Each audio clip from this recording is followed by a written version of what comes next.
সমজিলা ৰহাত উলহ-মালহেৰে পালন ৭৬ সংখ্যক গণতন্ত্ৰ দিৱস।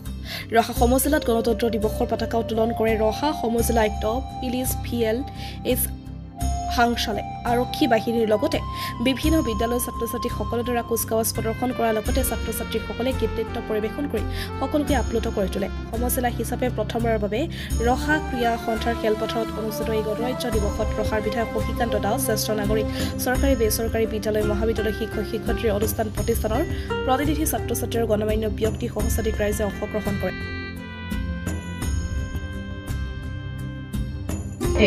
ভাৰতবৰ্ষৰ সংবিধানখন বলবৎ কৰা হৈছিল।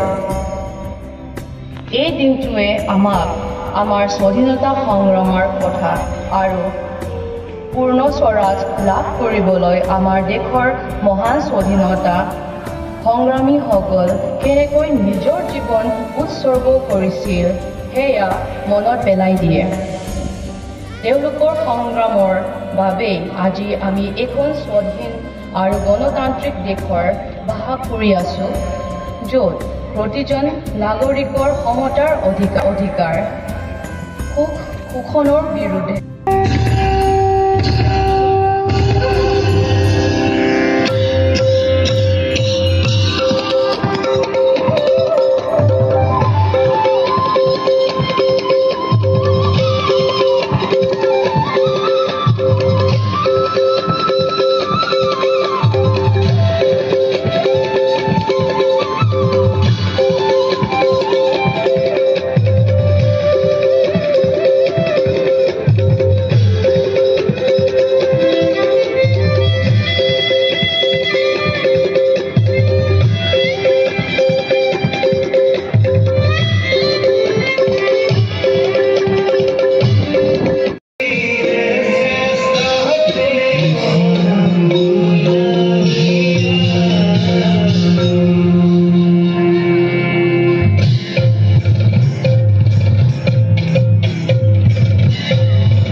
Please, no,